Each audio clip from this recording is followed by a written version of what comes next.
saddu zara'i walistihsanu ma bara'atin asliyatin khulfin yaqa qawlu sahabi musalul maslahati kazaka aidan amalul madinati tasdiqu ma'sumin wal istiqra'i wal akhdh bil akhfi intihai.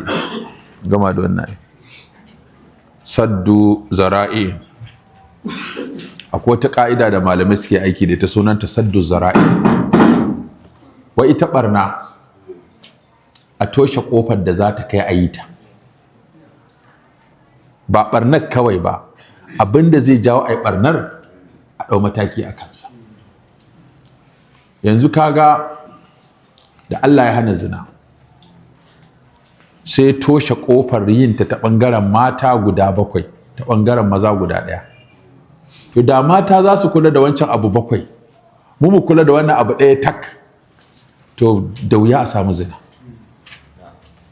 Su mata suna jawo zina ta kofa 7, su ko maza suna jawo zina ta kofa 1 tak.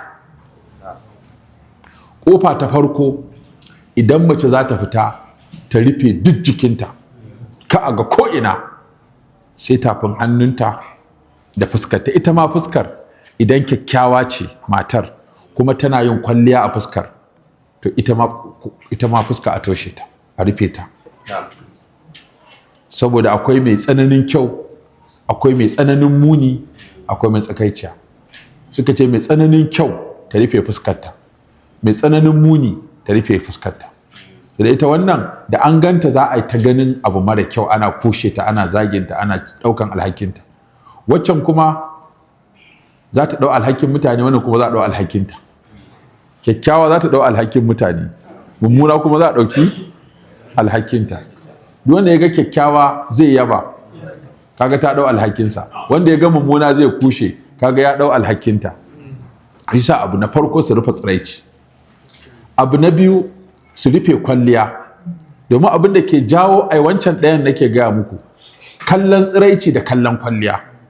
Ita kuma mace ko miliyan ka bata za ta kashe don ka kalle ta.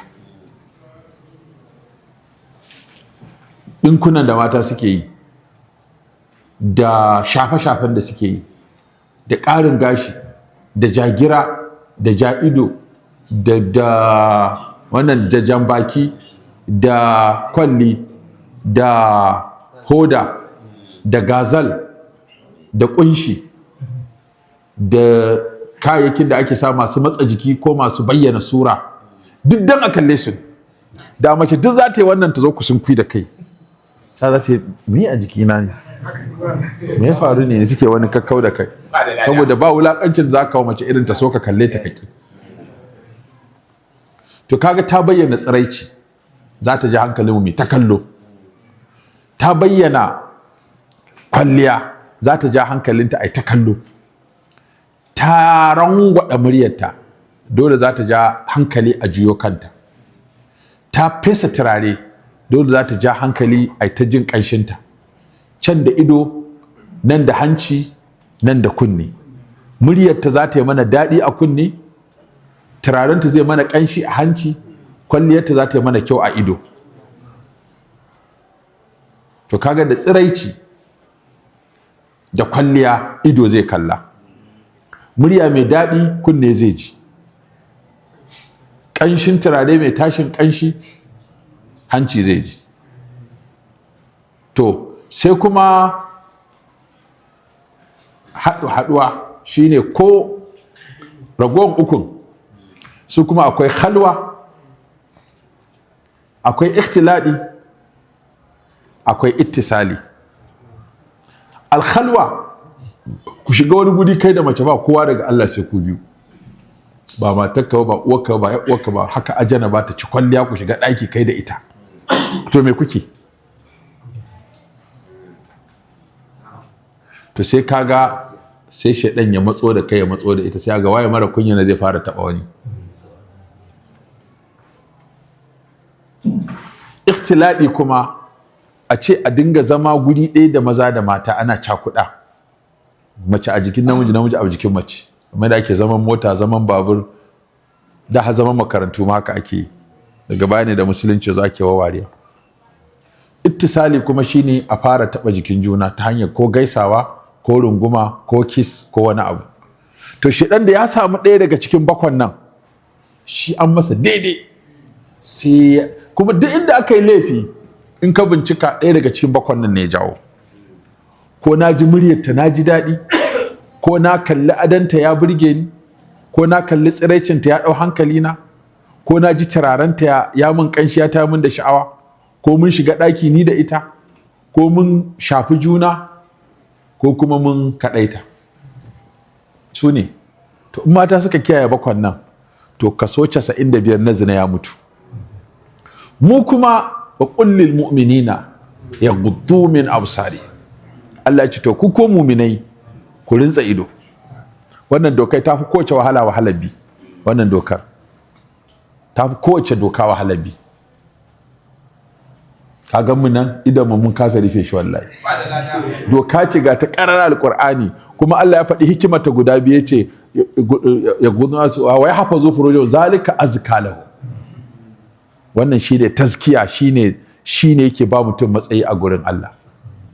Ibn Qayyim yace shi ido da ka ganshi dan sako ne, da ya gani zai aika wa zuciya da risala in abin ya burge zuciya. To ita kuma kallon nan zai haifar maka kai kuma da abu biyar: nazaratun, fabtisamatun, fasalamun, fakalamun, famau'idun, faliqa'u. Ai sai an fara kallo, komai da kallo yake farawa. In ka kalli mace ta yi maka, to me ake fara yi na biyu? Fabtisamatun, sai ai murmushi. Ya baki ji ba, ya me ake ciki ne? Kai ba baka ji ba me ake ciki? To kaga wannan murmushin ya nuna cewa an samu alaka ta biyu bayan alaka ta bayan kallo. Fabtisamatun, fasalamun. Ya kina lafiya? Sai a fara gaisa, ya jiki, ya yan uwa, ya dangi. Ka ji wata doguwar gaisuwa, malam mara birki. Ba da lada. Ba uwarka ba ubanka ba uwarka, kai ta doguwar tambayoyi. Biki ji ba ya ake ciki ne, me yake faruwa ne? Ka ta jin tambayoyi marasa kan gado. To fatisatu fasalamun fakalamun, sai kuma ai zance. Wata shiga juna ƙarya. In akwai wani application na soyayya, ka ɗauko dama akwai message 10,000 na ƙarya ya ta tura mata. Wani ma aunawa zai kawai ta ce wallahi yana so na, kin ga irin test din da yake turo mu, ba shi yake turo miki ba, application ne yake kwafa yake turo miki. Ya wance kaza, ya inda turanci yake so akwai, inda larabci yake so akwai, inda hausa yake so akwai, duk akwai su. Sai ta tura, ya hana yarinya bacci. Fa kalamun kenan. Fa mau'idun, sai alƙawari. Ya ina za mu haɗu? Ka kaji abu ya ɓaci, ko ka je ko ta zo, ko ai mahaɗa. Sai ce okay, akwai ni mai kifi, ko mu haɗu a gurin, ko a gurin kallo.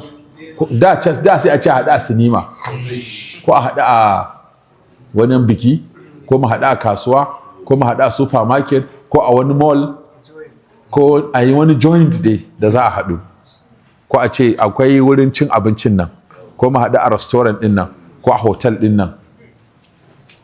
Shine fa mau'idu.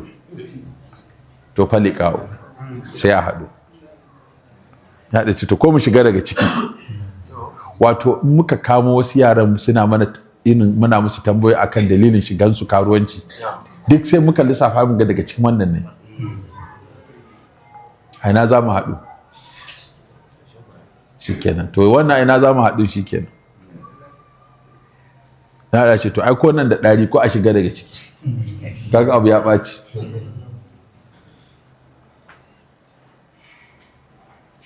Allah ya sauki. Amin. To shine ma malice saddu zari'a. Yanzu ka toshe wannan, duk ka hana waɗancan laifukan. Da an yi wannan dokar, to an rufe. To shine saddu zari'a. Akwai fatahu zari'a, akwai saddu zari'a. Toshe kafa da za a aikata laifi. Kafin a aikata laifin, to abinda zai ja a aikata laifin. Yanzu kawai matasan nan namu a unguwanni da suke ta sare-sare, ake ta kashe-kashe tun muna yara. Muka zo muka gaji wannan abu. Mu da muke adakawa, da 'yan kulkul, da 'yan zage, da 'yan dala, da 'yan ina ne, gyaranya, da 'yan wane ne, har abin su sheshe, har kuma abin ya zo a gayyato 'yan yada kwari, har gane a gayyato 'yan kura, 'yan bunkure, 'yan ina ne, a zo a ta faɗa. Da kuma da a daji ake yi, a daji sai dai a ce a fita a haɗu a ja karnuka a tafi aje a yi buga a can, kowa sha ta wuri a ta duka sanda tana karyewa, a ta duka a ta tsara da gatari da gariyo da adda da matsefata da wuka tana karyewa saboda da na 'yan tauri ne. Da siyasa ta zo sai 'yan taurin suka shiga jam'iyyu daban-daban, sai aka koma rigimar siyasa. Akwai 'yan tauri lokacin wanda suke tare da Rimi, akwai wanda suke tare da Aminu Kano, akwai 'yan santsi, akwai 'yan tabo, akwai su gogarma, mun san su Hadi Fage da sauran suna da waɗanda su sabo wakilin tauri ga sunan malam. Da abin da tsafta da wadda ta tsine zo sai aka ce to ku yanzu ga aiki can. Bisa yara suka fi mutanen ci a ku tattara, ba sarar mutane kuke so ba, a tattara su a yi mota a kai su jajin Sambisa, ko a kwashe su a kai su Zamfara, a ce ku kamo turji. Ba ka zo a yi mota a kai su daji, a ba su makamai, a ce ga ku yi nan, je ku haɗu da su ga su can ku sassara su. Ma ka zo makocinka, ɗan uwanka, abokinka almajiri, ka sari almajiri, ka sari tsoho, ka sari mace, ka yi kaza, wani bajinta, wani jarumta kai. Ka fita can ka tafi inda ake rigima, ka je ka inda ma za ka samu lada, je ka tari 'yan ta'adda. Amma ka zo unguwa kana sare-sare. To waɗannan abubuwan da haka suke, sai kuma daga baya abin ya ƙara taɓarɓarewa, ya ƙara lalacewa. In ana mokibi da nan za ka ga sun fito, dama tun da unguwanni ne suke fitowa, to a nan sai su amfani da wannan sai ga wasu unguwanni sun shigo. Ko kuma ana wani taro haka, ko wucewa kai ka zo yin aka gane kai dan unguwa ka zaci kai wannan fa dan unguwa, kawai laifin ka unguwar kake. Wani shiga wani alaramma ya je sai da huluna wata unguwa da kai shi ce wannan fa unguwa ka zaki, kafin ka ce me an zuba man da hakoran gaba. Kai la ilaha illallah, kai matsala. Yanzu kaga wani gari yanzu a Congo da aka dame su da daban nan, sai suka kama 'yan daban gaba ɗaya su 130 suka bindige su. Kun gani ya ko? Kawai aka kai su alƙali ya ce me suke yi, aka ce saran mutane suke yi, suna kwace musu kaya, suna huda mutane da wuka. Ya ce to su ma ji a yi musu abin da suka yi. Suka dinga ihu suna kuka. A funka ce mai aka ce kowa zo da akwati ya ɗauki ɗansa. Kuma kowa sai ya zo da akwatin tilas. Aka tilasta kowane dangi sai sun zo da akwati an saka musu gawarsu. Suka dinga ihu suna neman afuwa. Wace da daɗi kuke bin mutane, kuke kwace musu wuya, kuke caka musu wuka, kuke tsara musu gariyo. Yanzu ga sun samu lafiya. Walakum fil qisas hayatun ya ulil albab. Akwai hanyoyi da dama. Akwai hanyar lallashi, koyar da sana'a kaza. Abu ya ƙi fa dole sai an ɗau mataki kuma. To shi da ya ce wa saddu zara'i, toshe kafar barna, duk wani abu da zai bayi zuwa ga aikata laifi. To a mazhabar Imam Malik akwai wannan. Idan ya ga wani abin da Imam Malik ke hanawa ba shari'a ce ta hana shi ba, a'a zai kai ka ne zuwa ga abin da shari'a din ta hana. To sai a hana shi don a taimake ka, ya hana ka kaiwa ga abin da zai saka saba Allah. Shi yasa ai kaga annabi Adam ce masa akai wala ta qaraba, aba ce akai wala ta akula ba, saboda sai an je kusan sannan za a ci. In ba je kusan ba to ya za a ci? To kaga sai Allah ya toshe kafar cin. Amma da suka je sai me ya faru? Sai ci ya faru. Wala ta qarabu zina, kaga wace wala ta zunuba, aka ce wala ta qarabu zina, kar ku kusanta. Ashe kusancin shi ke kawai, in ba a kusantan ba za a yi ba. wajtanibu rijsa min al-awsan wajtanibu qawla, in aka nisanta fajtanibuhu. To abin yana gefe kana gefe ba kuma haɗu ba.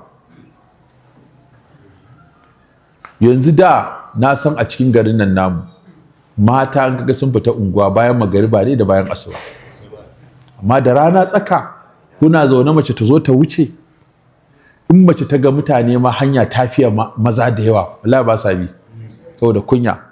Ce wannan hanya an fi ana akwai mutane da yawa, sai ka ga kuma ta zo ta ga nan sai ka ga ta cire takalmanta cikin ladabi ta wuce. ana sassaƙe kunyan nan, ana sassaƙe kunya, ana kin fiye jin kunya, ke kaza ana ta cire kunya, ana ta cire kunya. Yanzu ka taho mace ta taho ba kai ka kauce wata wallahi ta bangaje karatu. Allah sun dina kauce mana. Sai in ba ka ba sai ku da kika faɗa da ita. Kai garam ku ka faɗa ba abin da ya shafe ta. To ka gani yanzu wannan aka tafi a haka abin kuma ƙara yawa yake.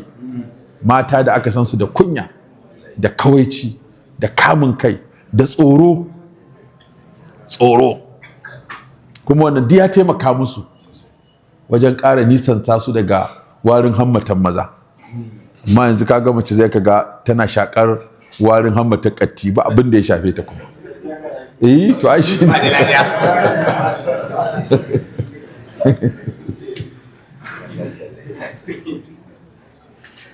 wal istihsanu, shi kuma istihsan abu ne shari'a bata zo da shi ba, amma kuma sai aka ga zai kyau in an yi shi.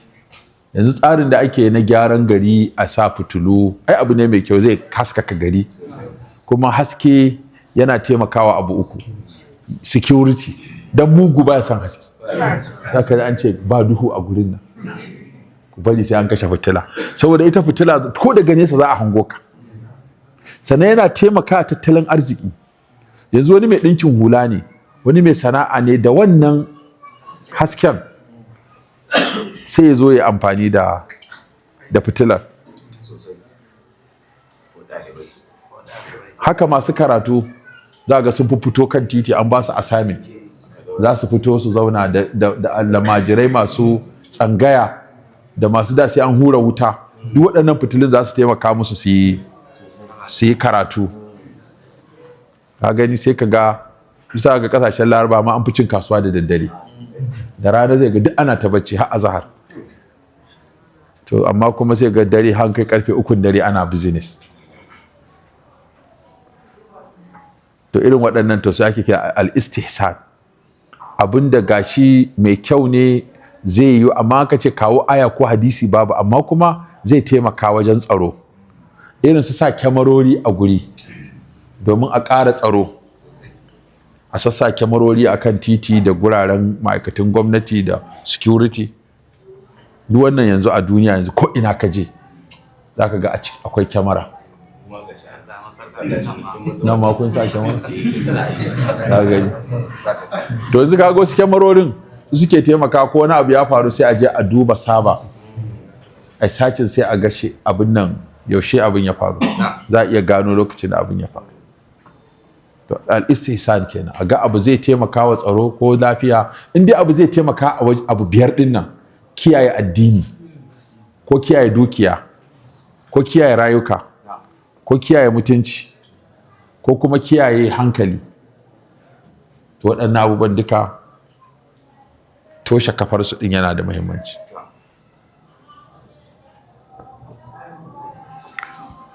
Fa bara'atin asliyatin, bara'atun asliya ai ba mai laifi sai wanda aka kama, sai wanda yi.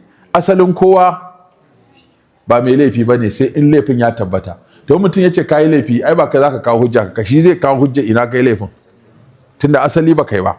Mutum da ya zo ce yana bin ka bashi, sai ka ce to kawo hujja ya aka ke mina bashi, me hada wace hulɗa muka yi har bashi ya hau kaina? Ba kai za a ce kare kanka. A'a, sai an nemi shi wanda ya da'awar abin da babu shi tun asali shi ne bashi, to ya kawo hujjar da har kuka haɗu ya bi ka bashi. Wani kawai ga mace sai ya ce ke matata, ta ce ta yaya na zama matarka? To kai za ka kawo hujja aka ta zama matarka, tunda asali ba ka da mata. In kai da'awar wata matarka ce, to sai ka kawo hujjar da ya nuna inda kuka yi aure har ta zama matarka. Shine bara'atun asliya. Asali ba wani mai haƙƙi akan wani sai wani dalili ya shigo. Kaga sai mace sai in ka aure mace ya tabbata ka aure ta, in ka sai ta ci gado, in ka sai ta ci gado saboda dalilin aure. In mutum ɗanka ne ya tabbata ɗanka ne sai ya ci gadon ka, in ka tabbata kai babansa ne sai ka ci gadon sa. Amma asali babu wannan sai idan dalili ya tabbata. Shi yasa da ka ji gaba alƙali sai ya ce a kawo shahadatul nasabi da shahadatul milki da kuma shahadatul mauti. An ce ya mutu, to ina hujjar mutuwar tasa? An ce wannan kayan nasa ne, ina hujjar cewa nasa ne? An ce waɗannan 'ya'yan nasa ne, me hujja 'ya'yansa ne? Kada sai ka raba daga ba a ce ai wannan wanda ka ba ɗin ba ɗansa ba ne, ko kuma abin da ka raba ɗin ba nasa ba ne, ko kuma da ransa ma aka ce ma ya mutu. An shayi a raba kayan mutum daga baya bayyana, mutum ya yi doguwar tafiya ba ji labarinsa ba sai a ji a raba gado, matansa su yi aure daga baya sai ga ya yi sallama assalamu alaikum, sai daga ina ya ce ni ne na dawo. Ma'a khulfin ya ce tare da saɓani ya da yake afkuwa. To wanda sai mu tsaya a nan. Saddu zarai, al-istihsan, bara'atun asliya, su ne ƙa'idodi guda uku. Allah ya samu dace.